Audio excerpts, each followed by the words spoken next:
Êxodo capítulo 33. Depois ordenou o Senhor a Moisés: Saia deste lugar com o povo que você tirou do Egito, e vá para a terra que prometi com juramento a Abraão, a Isaque e a Jacó, dizendo: Eu a darei a seus descendentes. Mandarei à sua frente um anjo, e expulsarei os cananeus, os amorreus, os hititas, os ferezeus, os heveus e os jebuseus. Vão para a terra onde há leite e mel com fartura. Mas eu não irei com vocês, pois vocês são um povo obstinado, e eu poderia destruí-los no caminho. Quando o povo ouviu essas palavras terríveis, começou a chorar, e ninguém usou enfeite algum. Isso porque o Senhor ordenara que Moisés dissesse aos israelitas: Vocês são um povo obstinado. Se eu fosse com vocês, ainda que por um só momento, eu os destruiria. Agora tirem os seus enfeites, e eu decidirei o que fazer com vocês. Por isso, do Monte Horebe em diante, os israelitas não usaram mais nenhum enfeite. A tenda do encontro. Moisés costumava montar uma tenda do lado de fora do acampamento. Ele a chamava Tenda do Encontro. Quem quisesse consultar o Senhor ia à tenda, fora do acampamento. Sempre que Moisés ia até lá, todo o povo se levantava e ficava em pé à entrada de suas tendas, observando-o, até que ele entrasse na tenda. Assim que Moisés entrava, a coluna de nuvem descia e ficava à entrada da tenda, enquanto o Senhor falava com Moisés. Quando o povo via a coluna de nuvem parada à entrada da tenda, todos prestavam adoração em pé, cada qual na entrada de sua própria tenda. O Senhor falava com Moisés face a face, como quem fala com seu amigo.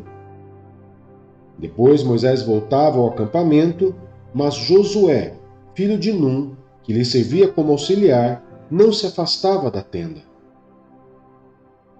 Moisés diante da glória de Deus. Disse Moisés ao Senhor: Tu me ordenaste, conduza este povo, mas não me permites saber quem enviarás comigo. Disseste: Eu o conheço pelo nome, e de você tenho me agradado. Se me vês com agrado, revela-me os teus propósitos, para que eu te conheça e continue sendo aceito por ti. Lembra-te de que esta nação é o teu povo. Respondeu o Senhor: Eu mesmo o acompanharei e lhe darei descanso. Então Moisés lhe declarou: Se não fores conosco, não nos envies. Como se saberá que eu e o teu povo podemos contar com teu favor, se não nos acompanhares? Que mais poderá distinguir a mim e o teu povo de todos os demais povos da face da terra? O Senhor disse a Moisés: Farei o que me pede, porque tenho me agradado de você e o conheço pelo nome. Então disse Moisés: Peço-te que me mostres a tua glória. E Deus respondeu: Diante de você farei passar toda a minha bondade, e diante de você proclamarei o meu nome, o Senhor. Terei misericórdia de quem eu quiser ter misericórdia, e terei compaixão de quem eu quiser ter compaixão. E acrescentou: Você não poderá ver a minha face, porque ninguém poderá ver-me e continuar vivo. E prosseguiu o Senhor: Há aqui um lugar perto de mim, onde você ficará, em cima de uma rocha. Quando a minha glória passar, eu o colocarei numa fenda da rocha e o cobrirei com a minha mão, até que eu tenha acabado de passar. Então tirarei a minha mão e você verá as minhas costas, mas a minha face ninguém poderá ver.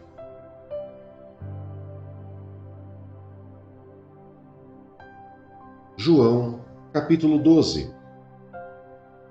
Jesus é ungido em Betânia. 6 dias antes da Páscoa, Jesus chegou a Betânia, onde vivia Lázaro, a quem ressuscitara dos mortos. Ali prepararam um jantar para Jesus.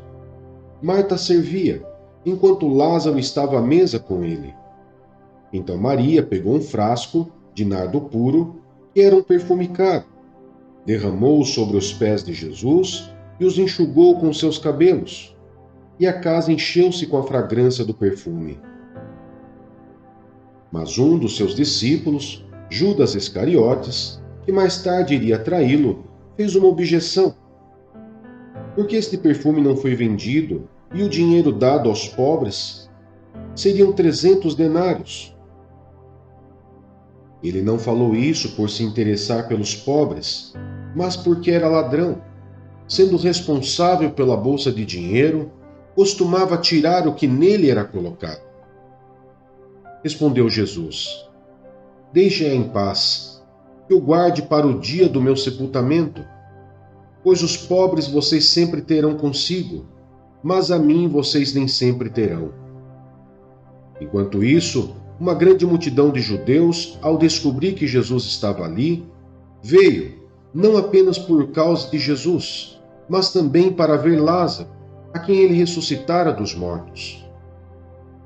Assim, os chefes dos sacerdotes fizeram planos para matar também Lázaro, pois por causa dele, muitos estavam se afastando dos judeus e crendo em Jesus.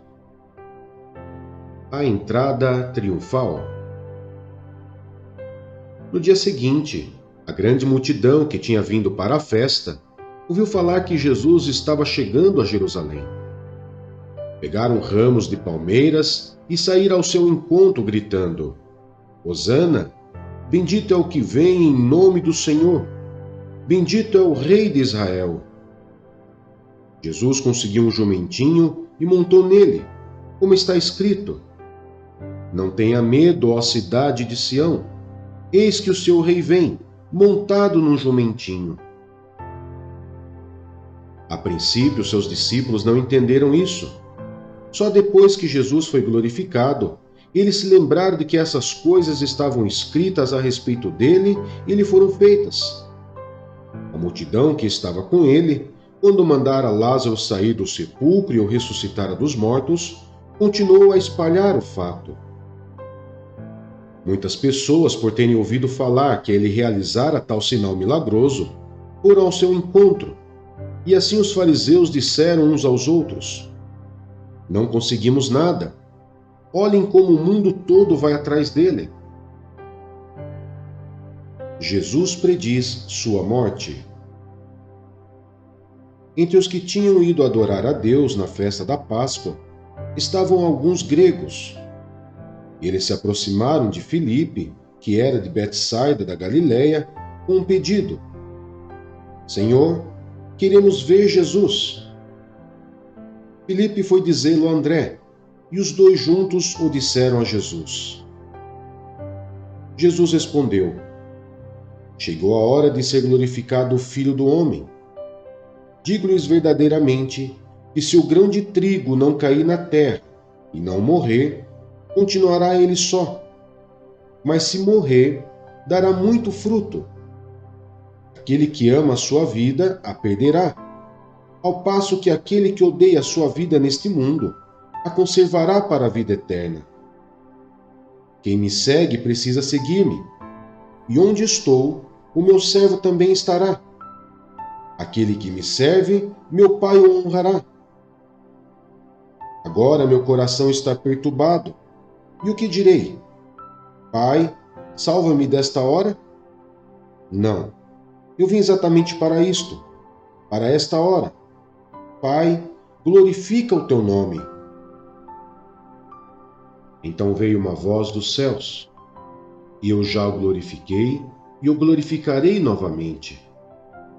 A multidão que ali estava e a ouviu, disse que tinha trovejado. Outros disseram que um anjo lhe tinha falado. Jesus disse: Esta voz veio por causa de vocês, e não por minha causa. Chegou a hora de ser julgado este mundo. Agora será expulso o príncipe deste mundo. Mas eu, quando for levantado da terra, atrairei todos a mim. Ele disse isso para indicar o tipo de morte que haveria de sofrer. A multidão falou: a lei nos ensina que o Cristo permanecerá para sempre. Como podes dizer, o Filho do Homem precisa ser levantado? Quem é esse Filho do Homem? Disse-lhes então Jesus: por mais um pouco de tempo a luz estará entre vocês. Andem enquanto vocês têm a luz, para que as trevas não os surpreendam, pois aquele que anda nas trevas não sabe para onde está indo. Creiam na luz enquanto vocês a têm, para que se tornem filhos da luz.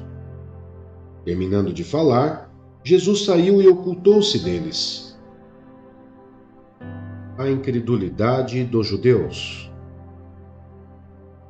Mesmo depois que Jesus fez todos aqueles sinais milagrosos, não creram nele. Isso aconteceu para se cumprir a palavra do profeta Isaías, que disse: Senhor, quem creu em nossa mensagem e a quem foi revelado o braço do Senhor? Por essa razão eles não podiam crer, porque, como disse Isaías noutro lugar, cegou os seus olhos e endureceu-lhes o coração, para que não vejam com os olhos, não entendam com o coração, nem se convertam, e eu os cure. Isaías disse isso porque viu a glória de Jesus e falou sobre ele. Ainda assim, muitos líderes dos judeus creram nele, mas por causa dos fariseus, não confessavam a sua fé, com medo de serem expulsos da sinagoga, pois preferiam a aprovação dos homens do que a aprovação de Deus.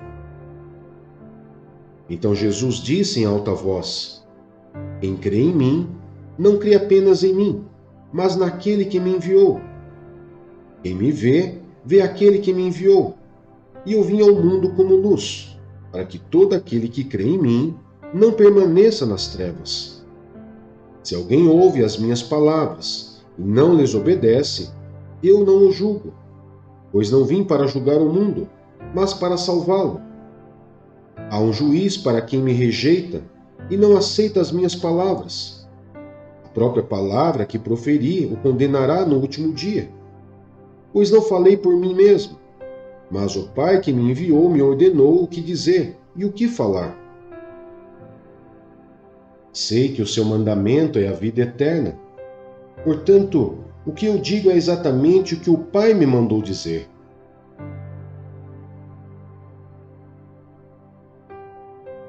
Provérbios, capítulo 9. Os convites da sabedoria e da insensatez. A sabedoria construiu sua casa, ergueu suas 7 colunas, matou animais para a refeição, preparou seu vinho e arrumou sua mesa. Enviou suas servas para fazerem convites desde o ponto mais alto da cidade, clamando: venham todos os inexperientes. Aos que não têm bom senso, ela diz: venham comer a minha comida e beber o vinho que preparei. Deixem a insensatez e vocês terão vida. Andem pelo caminho do entendimento. Quem corrige o zombador, traz sobre si o insulto. Quem repreende o ímpio, mancha o próprio nome. Não repreenda o zombador, caso contrário, ele o odiará. Repreenda o sábio, e ele o amará. Instrua o homem sábio, e ele será ainda mais sábio. Ensine o homem justo, e ele aumentará o seu saber. O temor do Senhor é o princípio da sabedoria, e o conhecimento do santo é entendimento. Pois por meu intermédio os seus dias serão multiplicados, e o tempo da sua vida se prolongará. Se você for sábio, o benefício será seu. Se for zombador, sofrerá as consequências. A insensatez é pura exibição, sedução e ignorância. Sentada à porta de sua casa, no ponto mais alto da cidade, clama aos que passam por ali, seguindo o seu caminho. Venham todos os inexperientes. Aos que não têm bom senso, ela diz: A água roubada é doce, e o pão que se come escondido é saboroso. Mas eles nem imaginam que ali estão os espíritos dos mortos, e os seus convidados estão nas profundezas da sepultura.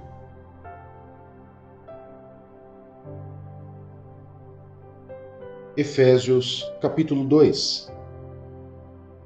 A nova vida em Cristo. Vocês estavam mortos em suas transgressões e pecados, nos quais costumavam viver, quando seguiam a presente ordem deste mundo e o príncipe do poder do ar, o espírito que agora está atuando nos que vivem na desobediência. Anteriormente, todos nós também vivíamos entre eles, satisfazendo as vontades da nossa carne, seguindo os seus desejos e pensamentos. Como os outros, éramos por natureza merecedores da ira. Todavia, Deus, que é rico em misericórdia, pelo grande amor com que nos amou, deu-nos vida com Cristo, quando ainda estávamos mortos em transgressões. Pela graça, vocês são salvos. Deus nos ressuscitou com Cristo e com Ele nos fez assentar nas regiões celestiais em Cristo Jesus, para mostrar, nas eras que hão de vir, a incomparável riqueza de sua graça, demonstrada em sua bondade para conosco em Cristo Jesus.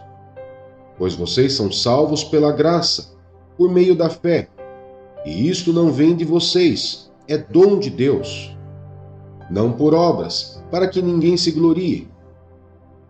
Porque somos criação de Deus realizada em Cristo Jesus, para fazermos boas obras, as quais Deus preparou antes para nós as praticarmos. A nova humanidade em Cristo. Portanto, lembre-se de que anteriormente vocês eram gentios por nascimento, e chamados em circuncisão pelos que se chamam circuncisão, feita no corpo por mãos humanas, e que naquela época vocês estavam sem Cristo, separados da comunidade de Israel, sendo estrangeiros quanto às alianças da promessa, sem esperança e sem Deus no mundo. Mas agora, em Cristo Jesus, vocês que antes estavam longe, foram aproximados mediante o sangue de Cristo. Pois Ele é a nossa paz, o qual de ambos fez um e destruiu a barreira, o muro de inimizade, anulando em seu corpo a lei dos mandamentos, expressa em ordenanças. O objetivo dele era criar em si mesmo, dos dois, um novo homem, fazendo a paz, e reconciliar com Deus os dois em um corpo, por meio da cruz, pela qual ele destruiu a inimizade. Ele veio e anunciou paz a vocês que estavam longe, e paz aos que estavam perto, pois por meio dele, tanto nós como vocês temos acesso ao Pai por um só Espírito. Portanto, vocês já não são estrangeiros nem forasteiros, mas concidadãos dos santos e membros da família de Deus, edificados sobre o fundamento dos apóstolos e dos profetas, tendo Jesus Cristo como pedra angular, no qual todo o edifício é ajustado e cresce para tornar-se um santuário santo no Senhor. Nele, vocês também estão sendo edificados juntos, para se tornarem morada de Deus por seu Espírito.